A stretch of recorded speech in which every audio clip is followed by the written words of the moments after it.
When Nora and Alec decide to stay in a dubious cabin, they find themselves captives in a cult-like community that treats them like farm animals. As couples Nora and Alec drive to the countryside, they find themselves on an unfamiliar route. Nora knows they're lost, and she grows irritated by the minute. Not long after, they stop by an abandoned diner. Wanting to urinate in an actual bathroom, Nora excuses herself to look for one. She ends up at the back of the facility where she finds the remains of a camp that has a few important items like a wallet and a phone. However, she tosses them back and proceeds to do her business, not knowing that a human skull lies nearby. As they drive away, they unknowingly pass by a pile of human skeletons. In the car, Nora tells Alec about the abandoned campsite, but he's not interested because he's more concerned that they'll soon run out of gas. They keep on driving until they spot a woman with a broken car. Alec offers to help her with his jumper cables and the woman accepts. While he tries to fix the vehicle, the woman asks Nora why Alec hasn't married her yet. This surprises Nora, so she tells her that it's none of her business. The woman takes offense to this and replies that people like Nora are irresponsible and privileged. Nora reminds the woman that they're helping her, to which the woman rebuts that she's never asked for help. Because of this, Nora tells Alec that they're going, leaving the woman without fixing her car. As they drive away, Nora complains about Alec jumping in to save the day for the crabby woman. He defends that he was being nice, but his girlfriend notes that she avoids the country to avoid people like her. Later on, they reach a diner and decide to grab a bite. After finishing their meaty burgers, Alec notices that a weird man keeps staring at them from the end of the aisle. However, Nora reassures him that he's probably just curious about visitors. As they get up to leave, the weird man suddenly grabs Nora's arm and warns her that she's not safe in town. When Alec interferes, the man lets go, and the couple leaves. In the car, Alec asks Nora if she's okay, and she responds that the incident was no big deal. Not long after, they reach a gas station, where Alec asks the cashier if there are any hostels in the area. The cashier tells them about a cabin just down the road, so they head back to their car. As they leave, however, the cashier watches them. While they drive to the place, Nora notes that she wants to check the place before deciding to stay there. However, Alec insists on taking a break instead of getting into unwanted accidents while driving in the middle of the night. Upon reaching the cabin, they notice many parked cars around, so Alec sees this as a sign that other people are inside. Once they enter the cabin, Nora gets creeped out and asks Alec if they could just go. However, he reassures her that people have been there based on the used plates on the table. As they look around, they can't find anyone to help them check in, so they go upstairs. To their surprise, the landlord with a disfigured face greets them. He apologizes for not hearing them, then asks where they're from. Alec replies that they came from Los Angeles. After this, the landlord leads them to the cabin, which happens to be isolated from others. He explains that it used to be rented by Boy Scout troops or church groups, hence the bunk beds around. Since their usuals haven't checked in lately, he turned the cabins into motels. Alec casually asks if the landlord has been there long, so the man notes that he's been running the place since 1989. He starts rambling about driving away from everything he knew when he stumbled upon the place and fell in love with it. Immediately, he asks for a job there to fix up the cabins. A woman named Mrs. Anderson used to own it, but she passed away 4 years ago, leaving the motel to him. Tired of the casual talk, Nora cuts the dialogue short and says they need a break. The landlord gets offended and loudly shuts the door as he leaves. Alec confronts Nora about her rude approach, but she argues that she's repulsed by the man's appearance. As the couple talks, they fail to notice the blood stain on another bed. That night, they prepare for bed and drift off to sleep soundly, unaware of the figure that's under their bed. When morning comes, the figure moves out of the bed, revealing himself as a man with a sheep mask. He towers over the sleeping couple and leans closer. Later, Nora wakes up in a cage. She struggles to set herself free, but another man in a goat mask appears and bangs her cage to make her shut up. After this, he abruptly leaves. Nora takes the opportunity to grab a stone near her and use it to break the lock. However, the man returns with another man in a cow mask, who pours a liquid substance over Nora, making her lose consciousness. Soon she wakes up in a barn, tied to a chair with her legs spread open. Suddenly, a rabbit-masked vet barges into the barn and forcibly inserts something between her legs. The woman inseminates her like livestock, and Nora can't do anything but scream. The vet simply walks out despite Nora's cries and screams. The process weakens her, and when two masked men enter the barn to transport her, she no longer has the energy to fight back. Back in a cage, Nora gets pulled on a wagon by the men in the cow mask. As she gets transported, she sees that these animal masked people have an entire community. Shortly after, the wagon stops, and the man in the cow mask dumps Nora into a stable. As soon as she's alone, she immediately pries the window open, but to no avail. While the women are held captive in stables, the men are placed in tiny cages. Unfortunately, Alec meets the same same fate and even has a muzzle in his mouth. He desperately screams for help for the other men, but they've all given up and are just waiting to die. Suddenly, 3 masked men enter the stables. They secure one captive man with a control pole, then bash him in the head with a hammer. After this, they do the same thing with another captive. Alec freezes while witnessing this, but then he becomes hysterical, rattling his cage in sheer fear. This causes the men to approach his cage and attempt to capture him with a control pole. Alec fights back and tries to escape, but the other man knocks him out with a hammer. The men load Alec and the other unconscious captives on the wagon. After delivering them to the slaughterhouse, the man in the pig mask carries a bag of human limbs all over the tight-knit town. Before putting it away, he sees a car pull up nearby, so he waves at the driver and stows the bag in an office. He then approaches the driver and helps him carry a new captive into the stables. Later on, the man in the pig mask meets up with the landlord, who acts as the ringleader of this vile town. The landlord notes that they have an order to feed 80 people, so asks him if they will have the food ready. Despite the man in the pig mask not speaking, the landlord understands his blank replies. Angry, the landlord barges into the kitchen and demands that the food be ready in 2.5 hours. So the workers ground some meat for the lasagna and cook stew. However, as he picks up a call from his customer, he realizes that the client will be picking up the food early. Because of this, he tells the man in the pig mask that they have to use their dairy livestock to compensate. In a separate stable, several lactating women are put into cages with suction tubes in their bosoms. Once the coast is clear, Andrew, the cashier from the gas station, enters the stables and tries to comfort the bereaved mother. The woman curses at him. The childish man gets furious and tells the women it's their fault for being bad humans. Elsewhere, the landlord receives a complaint from a customer, saying that their wedding was ruined after they found a tooth in their food. He reassures them that they'll get compensated. Then he ends the call when someone calls the man in the pig mask for an urgent matter. The landlord goes to the stables and discovers that one of the women is dead. They notice the wood stabbed in the woman's chest has Andrew's name carved on it, so the landlord immediately orders his men to find him. Meanwhile, Nora meets the captive next to her stall, who has been there for 2 years. She says all the captives are treated like farm animals, and she was impregnated to the point that she can't get pregnant anymore. At this point, she's already dying,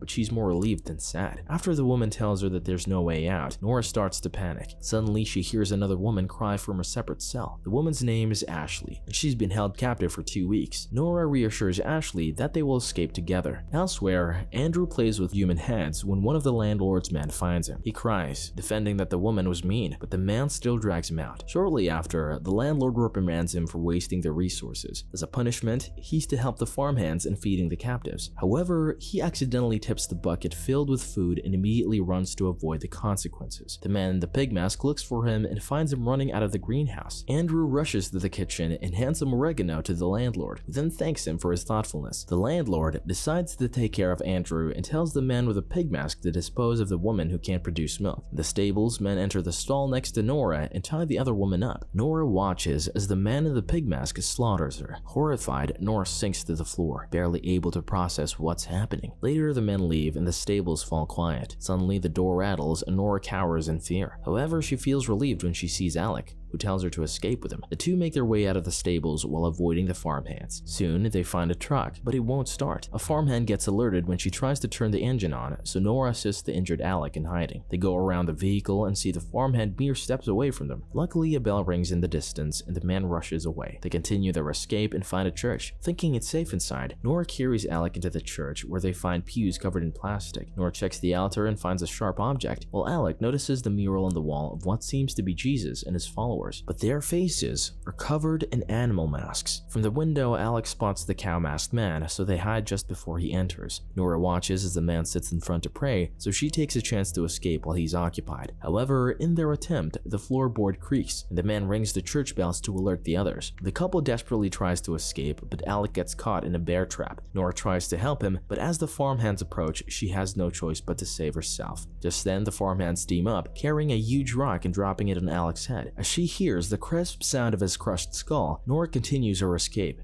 Crying, she ends up hiding in the male stables just before Andrew and the landlord enter. As they search the other end of the stables, Nora asks one of the captured men about how to escape the place. The man tells her that there's a functional bus that the farmhands use for transporting their victims. He also tells her where the keys are, so Nora thanks him and heads out. However, Andrew turns just as she runs, and he and the landlord simply smile. As she goes to where the keys are, Nora tries her best to hide from the masked people. Just then, she passes by a gasoline station where she finds a masked man driving away in a car. She follows the car and ends up in a parking lot. There she grabs a hammer and kills the masked man. However, a farmhand suddenly appears, so Nora rushes into the car and attempts to escape. At first, the car struggles to start, but she manages to drive away. A huge smile is plastered on Nora's face, relieved that she finally escaped. Just then, the engine fails and she's left with no choice but to bust out of the car and run for it. As the farmhands chase after her, Nora runs into the kitchen and into the basement. There, she sees a window and tries to escape through it. The farmhands corner her but struggle to reach her through the pipes. Nora finally opens the window, but as she climbs out, a man grabs her ankle. She takes the sharp object that she got from the church and stabs him, allowing her to run away. As she makes it outside, she sees the bus that the man talked about. It happens to be close to the stables where Ashley is, so Nora decides to get her. Ashley is afraid to go with her. She comes anyway. As they get on the bus, they realize that they don't have the keys, so they run to the nearby house to get them. Nora finds the keys. They immediately run back to the bus. She starts the engine and smiles, knowing that this time they're finally free. However, she realizes that Ashley has fallen quiet. To their horror, all the farmhands are sitting at the end of the bus, staring right back at them. Soon the masked people gather around the dinner table with the two women served with apples in their mouths.